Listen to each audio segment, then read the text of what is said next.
Eu sou a Michele. E eu sou o Zizo. E você está ouvindo o Mentes Divergentes, um podcast para mostrar que para ter uma mente divergente, você não precisa ser necessariamente neurodivergente.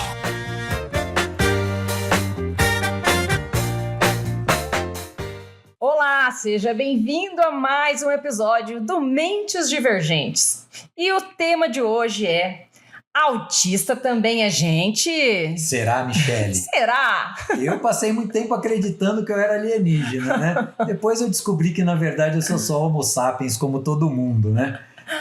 Enfim, o autismo é uma condição neurológica, mas o autista é uma pessoa completa, com mente, com alma, com espírito, dependendo do que a pessoa acreditar. Mas o que eu quero dizer assim, eu não sou só meu cérebro. O meu cérebro tem um funcionamento diferente, mas eu sou um ser humano global, né? Mas para além do autismo. Para além do autismo, né?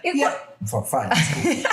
Não, é que eu pensei, quando você fala em condição neurológica, as pessoas elas têm um vício de achar que falou na palavra neurológico é doença, né? Elas relacionam alterações neurológicas à doença, e uma coisa não tem nada a ver com a outra, porque doença é algo que precisa de cura, e uma funcionalidade neurológica é uma condição do existir, ela não vai embora, ela tá ali, ela não precisa de cura, não é isso? Eu posso dar um exemplo assim. O computador que eu uso para trabalhar é um computador. O meu celular, hoje em dia, né, com a evolução, é um computador. O meu videogame é um computador. Todos são computadores, mas cada um tem um funcionamento específico, né? Todos têm funções de processamento, executam uma série de tarefas a partir de operações matemáticas, são todos computadores. Mas um eu uso para falar, um eu uso para jogar, o outro eu uso para trabalhar. Então, quando eu falo condição neurológica, é o seguinte, somos todos seres humanos, mas o meu cérebro funciona de um jeito, o cérebro do neurotípico funciona de outro, e outras condições neurológicas aí vão ter outros funcionamentos com peculiaridades, às vezes uma funcionalidade maior numa determinada coisa. Por exemplo, o videogame, ele vai ter uma capacidade gráfica, não sei o que às vezes para o computador de trabalho isso não é necessário. Né? Apesar de ambos serem computadores, em última análise. Entendeu? Então, o autismo eu vou ter certas características que, por exemplo, uma hipersensibilidade sensorial, que o neurotípico não tem, mas eu sou ser humano do mesmo jeito que ele, e tenho uma vida com esperanças, com desejos, com frustrações, da mesma forma que qualquer outro ser humano, né? Eu gostei desse exemplo dos computadores com o videogame, enfim, eu fiquei pensando, é a mesma coisa que você esperar que um videogame tenha a mesma capacidade de representar o seu arquivo do Excel ou mesmo o computador rodar com a mesma precisão de imagem um jogo de videogame, que talvez ele vai travar. Ou eu querer ficar andando por aí com um PC debaixo do braço do mesmo jeito que eu ando com o meu celular no meu bolso. Não vai ser prático, cara. E os dois são computadores, né? Só que adaptados, né? Com as suas potencialidades. Com as suas potencialidades. Então, o celular ele é sensacional para uma série de tarefas dinâmicas, né? Pela portabilidade, eu levo ele onde eu quiser. O computador nem tanto, mas se eu quiser, como você deu exemplo, editar uma planilha no celular, vai ser extremamente sofrido. E no computador eu faço em 5, 10 minutos ali, eu resolvo essa questão, né? Enfim, o autista, né? As pessoas tendem a reduzir o autista ao autismo. E quando eu falo que o autista é um ser humano completo, eu não estou falando de autista nível 1 de suporte, eu estou falando de autista. Né? Mas o nível 3 de suporte continua ser humano, cara, lamento. A gente pode ser meio esquisitão, meio diferente, mas a gente é ser humano. Tem uma mente lá, tem uma pessoa lá. Existe alguém ali. Existe alguém ali. Ainda que nossa dificuldade de comunicar para o mundo exterior esse ser humano que nós somos, né? Apesar dessa dificuldade, a gente continua sendo gente lá dentro. Perfeito. E você sabe de uma coisa, às vezes eu penso que isso precisa ser muito enfatizado. Existe uma diferença muito grande entre informar e comunicar. Informar, você informa, igual um avião, o capitão falava... Ele não quer saber se você entendeu, ele informou. Comunicação pressupõe troca, vem de comunicar e tornar comum. Então, se é uma coisa que é para tornar comum, a responsabilidade nunca é só de um. Então, se o outro não soube expressar, eu também não soube compreender. Então, mesmo uma pessoa com nível 3 de suporte, ela é muito capaz de dar sinais intencionais ou não intencionais, mesmo que eles não sejam convencionais, e que o outro não foi capaz de interpretar e codificar e relacionar isso como comunicação, porque não existia uma presunção de competência. Então, a comunicação ela é falha a partir de duas pessoas que não souberam se comunicar, nunca só um.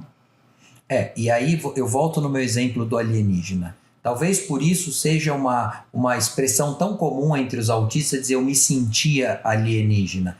Porque não é que eu me sinto estrangeiro, é que a minha língua, o meu costume, ele é absolutamente desconhecido para o neurotípico. Então, é mais do que dizer, mas é como se fosse uma pessoa do Oriente que chega aqui. Mas em algum momento você sabe uma outra palavra em japonês, sei lá, ou em chinês, ou um gesto de convencional. Você tem uma convenção. Agora, quando você vem de outro planeta, você não tem convenção nenhuma.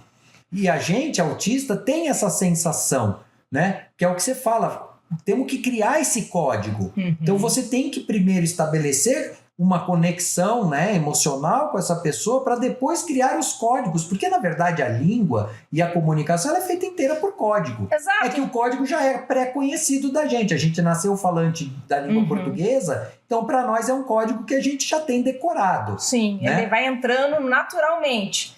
Mas para aquele que tem a dificuldade da interação, para essa troca e a dificuldade da linguagem, muitas vezes, que pode estar presente. Da linguagem falada. A linguagem oral, né? Do português falado, enfim, da língua, né, também. Esses sinais, eles não são decodificados, e aí, mas não quer dizer que ele não tenha. Só que é muito cruel para aquele que é o interlocutor impor os seus próprios sinais o tempo todo e dizer, se você não comunicar do jeito que eu consigo entender, ou que eu espero que você se comunica, não vale. E aí eu fico louca com aquelas pessoas que falam assim, se você não pedir água, eu não te dou. Né? Como se o esforço for... não, ele é preguiçoso. Quando eu faço força, ele consegue. Não é bem por aí. Muitas vezes eles não sabem, ali a criança ou o outro, ele não sabe evocar aquela linguagem da mesma forma. Às vezes ele olhou para a água e te olhou, ele já sabe que você sabe que ele quer água. Só que você faz de bobo e fala, não, se ele não comunicar, eu não vou compreender. E isso vai para outras coisas também. Você percebe quando a pessoa está incomodada, percebe quando ela está ansiosa e você finge que não vê. Mas você não falou, né? E passa por cima como se fosse um trator. Eu acho que essa dificuldade de ver esses sinais como se fossem sinais alienígenas e não se propor a entender esses sinais alienígenas, né? É muito complicado. E tem um outro dado. Então, eu vou dar um exemplo concreto. Meu pai chegava para mim e dizia, se você quer tomar refrigerante, quando a gente ia no restaurante, no clube, coisa assim, chegava na mesa do restaurante e falava, se você quiser refrigerante, você mesmo tem que pedir. Porque ele via as minhas dificuldades, obviamente, naquela época. Ele não sabia que eu era autista, nem existia diagnóstico de autismo naquela época, enfim. Então, ele via um filho com uma dificuldade de interação, de comunicação, e ele tentava me treinar para a vida. Hoje eu reconheço isso. Mas, na época, quantas refeições eu passei, todo mundo pedia lá seu guaraná, não sei o quê, e eu não. Porque eu não conseguia. Então, não é só eu querer impor a minha linguagem, é eu não ter a sensibilidade de perceber que para nós comunicar dói. E essa frase é potente. Você entendeu? As pessoas precisam entender isso. Para você é fácil, para mim não. Para mim chegar, às vezes, eu já falei isso, aquele totozinho, tipo, vai, fala. Tipo, calma, eu preciso primeiro mapear aquele ambiente inteiro para depois conseguir comunicar. E essa comunicação, principalmente num ambiente estranho, para uma pessoa estranha, será sempre dolorosa. Dolorosa, que eu quero dizer, não é dor física. Né? Outro dia eu vi uma pessoa falando sobre hipertensão. Mas como é para você? É tipo dói. Eu falo, não, gente, não é que dói, é só cortar a unha. cortar unha dói para o autista dói. Não, não é que dói, é que é uma sensação muito esquisita. Parece um desconforto compatível a uma dor. É porque as pessoas, eu vejo que às vezes o neurotípico tem uma curiosidade de rotular uma sensação que só a gente tem. Então não tem como eu descrever para você. É verdade. Não sei dar parâmetro para você, mas eu digo, voltando na questão. Então às vezes a pessoa, se não pedir eu não vou te dar. E não tá percebendo que para nós é mais doloroso pedir água do que passar sede. Uhum. E às vezes eu não vou conseguir, Michele. Então tem dia que eu consigo, tem dia que eu não consigo fazer certas coisas. Tem dias que eu consigo ligar para o médico e marcar um horário, mas 90% das vezes eu não consigo fazer isso. Eu tenho que pedir para minha mulher. Entendeu? Tem dia que eu consigo ir sozinho num exame. Tem dia que eu tenho que pedir para ela me levar. Você entendeu? Tem dia que eu não tô legal, tem dia que eu tô mais... Você tem que se organizar muito para superar uma dificuldade presente. Você não tá disposto a superar todo dia, você tem muita coisa para organizar ali. Se eu não tiver com a pilha muito carregada, tem certas tarefas que eu simplesmente não consigo fazer. Entendeu? Então, assim, é importante que as pessoas percebam isso, que é um mundo totalmente diferente. Vamos dizer, até pelo ponto de vista da curiosidade. Né? Quando a pessoa vem com curiosidade sobre o meu funcionamento, eu não me ofendo. Eu sei que tem autista que se ofende. Eu não me ofendo, porque eu acho que esse é um caminho. Entendeu? É legal que a pessoa tenha... Então eu vou te explicar como que é, cara. É assim, é assado, é diferente nisso, é diferente naquilo. Entendeu? Porque eu sempre acho que a informação é a maior arma, né? Então eu digo, aí eu vou falando do meu autismo, mas eu vou falando de mim também. De coisas que são importantes para mim, né? Aquilo que a gente estava falando de ser uma condição neurológica. E a gente tem a questão psiquiátrica. É um outro universo de condições, como a depressão. Que está sujeita a qualquer pessoa. Como as psicoses, sei o quê. E aí eu tenho a questão psicológica. São meus medos, minhas angústias, meus traumas. Quer dizer, o autismo ficou lá na primeira palavrinha, lá na neurologia. E só vista por ali, muitas vezes. E aí, se eu paro ali, eu desprezo todo o resto dessa pessoa. Do ser humano. Desse ser humano. Eu desprezo, por exemplo, a condição psiquiátrica. Eu desprezo, por exemplo, a condição psicológica. Eu posso não ter uma condição clínica importante de angústia, mas eu tenho angústia como qualquer ser humano. Sim. Né? Sim, e eu imagino, quando você fala dessa angústia, Zizo, que é como a angústia, como qualquer pessoa passa, né, em alguns momentos, em várias situações na vida, eu fico imaginando uma pessoa, principalmente as crianças, quando elas começam a perceber o quanto elas falham. Porque são várias tentativas falhadas. Falhada de interação, falhada de tentar se comunicar e não conseguir. Então você falha mais vezes. Então, essa sensação de falhar mais vezes te deixa mais ansioso muitas vezes. Então, você fala assim, poxa, a ansiedade está mais presente no autismo. Mas o que está acontecendo? Né? Será que o mundo está favorável para ele ou será que o mundo está tá certo? Impondo algumas coisas que faz com que ele só fale? O tempo todo ele está falhando, porque não tem um mundo adaptado. Ele só tem que comportar como neurotípico e como neurotípico ele vai falhar. Não, e assim, eu vou dizer, as pessoas adoram olhar as limitações do autismo. Agora, todo o resto que a gente faz, aí parece que é sorte, né? Aí é sorte, é superdotação, é o caramba 4. Não, é sério, porque quando você fala em falha, né? Você tá falando, por exemplo, em relação social. Todo mundo falha, Só que... Mas calma, mas eu não sou só comunicação. Exatamente. E todo o resto, e todas as outras competências que eu tenho. Então vamos balançar. Eu tô frustrado aqui, vamos deixar de lado um pouquinho o exercício de comunicação social e vamos fazer outros exercícios? Exato. Isso é muito bom. Aquele exemplo que você deu num outro episódio, né? Do hiperfoco em letras e números. Vamos fazer um pouco de conta? Pra quê? Pra eu ganhar confiança. Sentir competente de novo como ser humano. Eu recupero minha autoestima, eu encho minha bateria de novo, né? E aí eu volto para aquela atividade. De repente agora eu falo, cara, um cara que faz umas contas complicadas dessa, vamos tentar mais uma vez. Entendeu? Não tô dizendo que ele vai conseguir, vamos tentar mais uma vez. Sim, mas eu enchi o meu copo de satisfação. Não fiquei só com o copo vazio. Eu só tô com a frustração de não ter conseguido, porque só me deram coisa difícil. Não, é para aprender, você tem que treinar. Aí só me dá coisa difícil, que é difícil para mim naquele momento. Então, a frustração vem, essa autoimagem fica distorcida, porque eu não consigo ver que eu sou bom nas coisas que eu sou bom, porque só me dão desafios de coisas que não são boas. E eu fico pensando também nessa questão da relação. Por exemplo, quando as pessoas não validam esses pequenos códigos, não criam códigos de comunicação e começam a se esforçar para dar mais do que os 50% que está dividido ali, 50 meu, 50 é teu, só que ali falhou alguma coisa dos 50, será que eu preciso fazer um esforço a mais para entender? E aí o que acontece?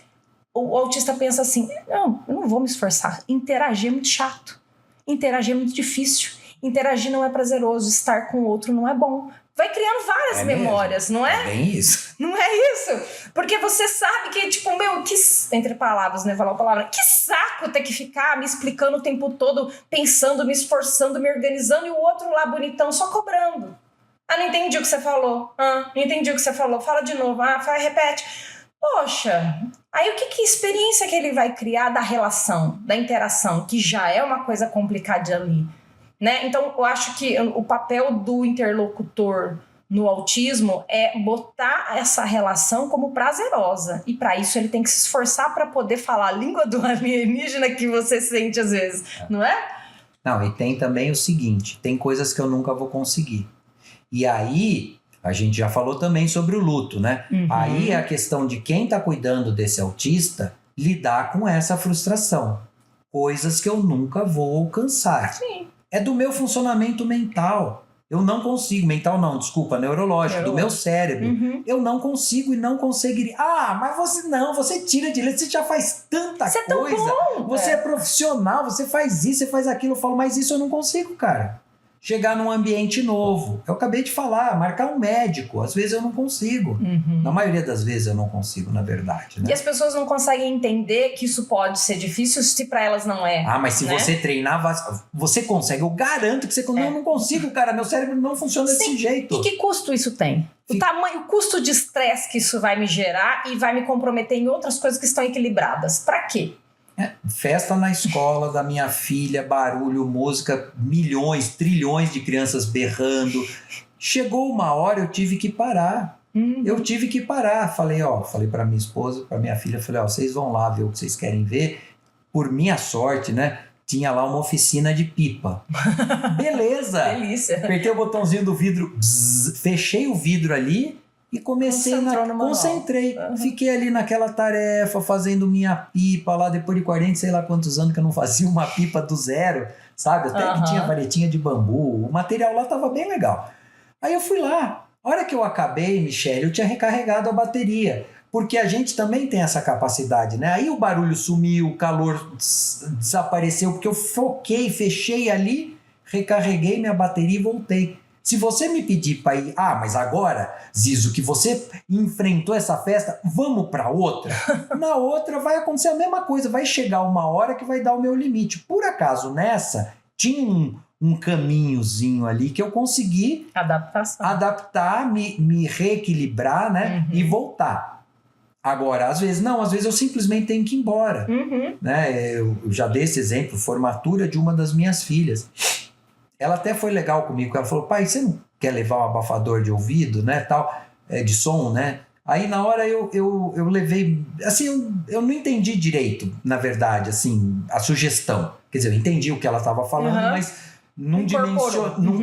Porque faz muitos anos que eu não vou nessas festas mega assim, né? Meu, chegamos lá, aquele palco gigantesco, show, e aquela música no último volume, eu falei, putz, agora eu entendi por que ela tinha me sugerido o abafador. E eu confesso que eu tive um pouco de vergonha, eu falei, vou chegar lá com aquele negócio, já sou meio esquisito, né? Então, são dificuldades, são coisas que a gente... Só que chegou uma hora que a festa estava uma delícia, sensacional, eu tive que falar, tchau, preciso ir embora, né? E quem não conhece, não entende, vai falar assim, mas por que você conseguiu aquele dia? Né, assim, é uma cobrança que como se você, em um momento, foi capaz de organizar isso dentro internamente, outro momento você vai ser também. Mas a gente não é 100% todas as horas. Exato, não é linear, né? Não, e às vezes eu não consigo nunca. Festa nesse nível eu não consigo nunca. É muito curto o tempo que eu aguento ficar lá. E eu aguento, é quase como ficar embaixo d'água.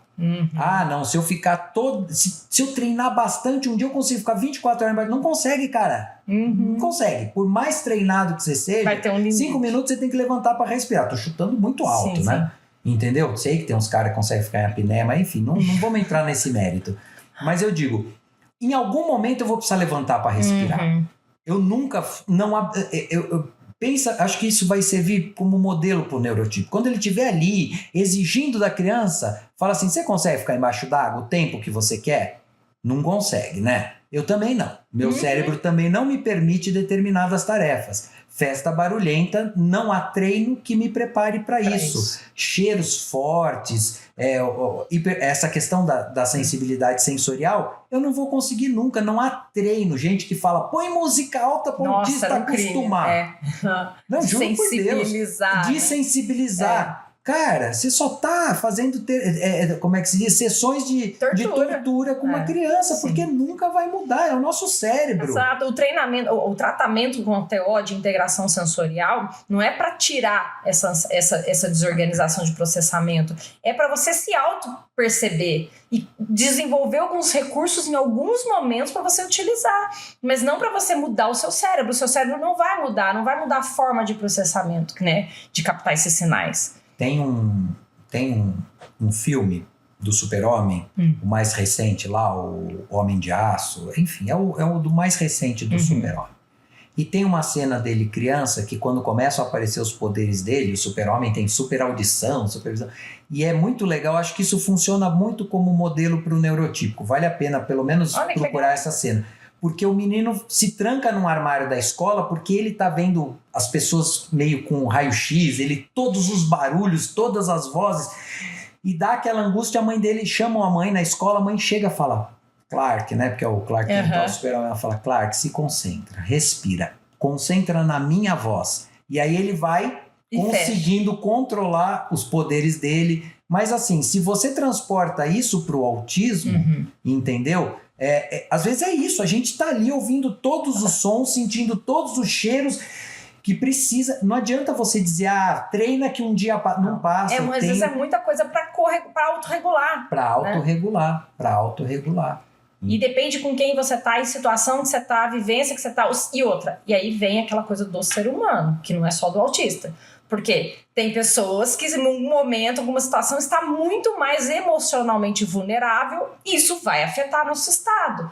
Eu vejo isso com as crianças. Eu sou uma pessoa neurotípica. Não, mentira, eu sou TDAH, né? Me esqueço. Mas enfim, mentira. Eu sou mais ou menos mentira. Mas você não é autista. Não sou autista. E aí eu olho que muitas vezes, quando meus filhos têm alguma atitude que me irrita, né, que faz uma malcriação na frente de alguém, eu tô preparada para aguentar aquilo e eu lido bem. Tem vezes que eu não vou lidar bem. E eu vou falar, nossa, meu coração até dispara, meu sangue sobe, ferve, e eu vou ser explosiva, assim, dizendo, que isso, menino? Né?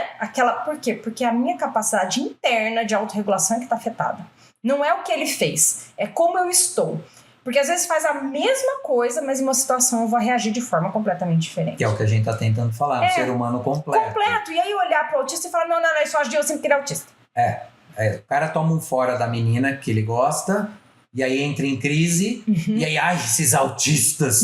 Fala, você nunca chorou por causa de mulher, né? Exato. Então, vem cá. Não, você entendeu? Sim, é óbvio que desorganiza outros aspectos na nossa vida, mas às vezes não tem nada a ver com autismo. Tem a ver com, por exemplo, uma desilusão amorosa. Estou dando um exemplo assim, mas porque é um fato da vida. Que tá ali. Entendeu? E me desorganiza. E aí, é o autismo. Não é o autismo, né? Que nem... esses dias aí eu ouvi um relato do autismo. Não, porque falou, porque aí... E eu saí da conversa. Mas depois eu peguei, sentei no celular e escrevi. Falei, então não é autismo. Não. Você entendeu? Ele é autista. Isso não é do autismo. Não é do autismo. É da explosividade. Se você já passou, porque uma coisa é você pegar de supetão, você tem a crise, aí realmente é involuntário. Mas se você conseguiu sair daquele ambiente, parou, e depois foi no celular escrever, entendeu? Você foi descontar nos outros. Aí, é isso que eu digo, isso é uma outra coisa. Não foi crise de autista, foi maleducação de adolescente. Entendeu? Ou dificuldade de autocontrole, de controle inibitório, né? Não, eu tive que jogar nas costas de alguém. A gente faz isso. Todo ser humano faz isso. Você tá frustrado, você descarrega no primeiro que passa. Entendeu? Então eu falei, então aí, amigão, não é autismo. Que aí fica fácil. As pessoas entenderem que nem tudo vai vir da mesma raiz. O funcionamento vai ser diferente do cérebro, mas existe ali as emoções, as questões psíquicas, e que estão todas elas, cada um num pacotinho diferente. Exatamente. Dentro de uma mesma pessoa. Comorbidades, por exemplo. Comorbidades. É muito importante ver sobre isso, né? Às vezes sobre as comorbidades, porque a gente acha que... Eu vejo muito isso. Quando chega o diagnóstico do autismo, parece que a comorbidade nunca existe. Nunca é nada. Então, por exemplo, eu vejo muitas crianças que, dentro do autismo, tem a seletividade alimentar. A gente precisa trazer isso para um episódio também, que é bem frequente ter a seletividade alimentar. E aí, essa questão alimentar deteriorada ou prejudicada, ela vai gerar uma série de componentes, como má digestão, que dá dor de cabeça, gastrite, azia, gases, desnutrição mesmo, irritabilidade. E aí as pessoas atribuem isso aí tudo do autismo. Peraí, não olha para esse ser humano como um ser humano que está com comorbidades, com dificuldades que não são do autismo, elas são intrínsecas a outras questões. Só que isso não é olhado, olha só para o autismo. Aumenta a medicação, né? Tudo é uma medicação. Ou então o cara vira e fala assim... tem uma dieta que cura o autismo. Não, você só deixa o autista saudável, do ponto de vista alimentar. Isso é você não mudou nada no cérebro dele. Isso me preocupa muito, que assim, ele veio disseminada essa questão e veio deturpada, porque vem uma lenda ali, né, de que a dieta, por exemplo, vai curar o autismo. Não, o autismo não é doença, então ele não tem cura, ele não muda o funcionamento neurológico. O que vai mudar é que a conectividade neuronal, ela pode melhorar em qualquer ser humano. Então, se eu me alimento bem, eu tô com o cérebro predisposto ao aprendizado, eu tô em estado de alerta melhor. Eu sou saudável, menos irritado, né? Eu tô de prontidão. Ao contrário, também é verdadeiro. A gente fala muito de jejum e oração, os monges, jejum e oração. Por quê? Porque isso te dá uma clareza de pensamento. Por quê? Porque a química do cérebro está um pouco adaptada, organizada, sem interferência de condimento, de um monte de coisa. Não, que e tá até ali a própria circulação. Se eu acabei de comer, o sangue está indo para a parte do aparelho digestório para recolher aqueles nutrientes. Sim. Então, se eu estou em jejum, o meu sangue vai para o cérebro. Aí o cérebro tem mais oxigênio, tem mais para funcionar. Tá mais saudável, né? Exato. Então, a gente pensar que olhar para essas questões é muito importante. A gente vê uma relação grande em alergias que não são diagnosticadas. Por quê? Porque a forma de comunicar para os pais, às vezes, está defasada. A forma de perceber se está defasada, porque não tem, você vai lá, essa interocepção, né, que é essa sensação interna. Eu não consigo perceber o que eu sinto. Eu não sei que isso que eu estou sentindo é gases. Eu estou irritado, porque gases às vezes dói a costela, enfim. E aí, você não sei o que é isso que eu estou sentindo. Então, a gente vê uma população que não está sendo tratada nas suas comorbidades e está sendo tudo jogado na vala do autismo. Exatamente, porque você bota um tampão em cima da pessoa, né? Você põe uma etiqueta gigante que cobre, imagina assim, aquela etiqueta gigantesca cobrindo o ser humano inteiro. Você não vê quem está por trás. Autismo, exato. Você não vê quem é. Sim. Você não vê a pessoa, né? Isso é muito comum. Isso, Zizo, eu falo que não acontece exclusivamente no autismo, em todas as outras diferenças. Eu tinha um professor que tinha uma frase que era muito bonita quando eles tratavam em reabilitação, né? Em qualquer alteração que tivesse, qualquer outra forma de funcionamento, ele dizia que a arte é ver quem está atrás da etiqueta. Porque a etiqueta muitas vezes é maior e deturpa toda a visão que a gente pode ter daquele ser humano como único. Bom, isso te espera que esse é pano pra manga, né? Eu acho que tem mais coisinhas pra falar aqui. A gente tem muita coisa porque é um tabu muito grande. O autista parece que você falou, parece que é um ET de outro planeta e que tudo nele é por causa do autismo. Então, que a gente possa olhar para esse ser humano como uma forma individualizada, que a gente possa olhar para quem é aquela pessoa na nossa frente e se relacionar com ela através dos interesses dela, dos nossos, das relações. Tem autista chato, tem autista legal. Não é assim, ele é bom. Não existe isso, não existe uma regra, porque nós estamos falando de pessoas.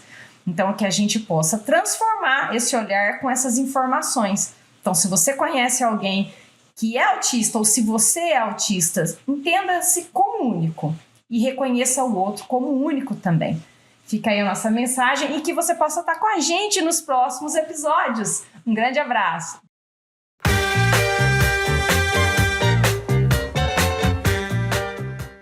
E esse foi mais um episódio do podcast Mentes Divergentes. Eu sou Michele Basso, com Zizo Porto e técnica de Paulo Amaral.